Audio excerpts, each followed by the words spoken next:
Hello, in this video, we will learn how to change the chat theme in Messenger. Don't forget to like the video and subscribe to the channel, and activate the notification bell to receive all updates. First, open the Messenger application.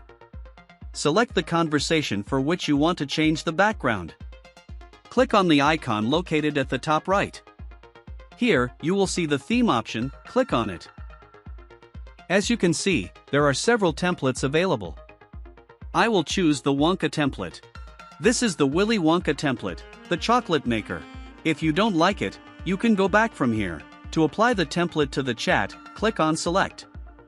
The chat page has been successfully changed. Now, after changing the template, you can send chocolate instead of the like button. I hope the content of the video has been helpful to you. Finally, please support us by liking the video and subscribing to stay updated with our latest videos.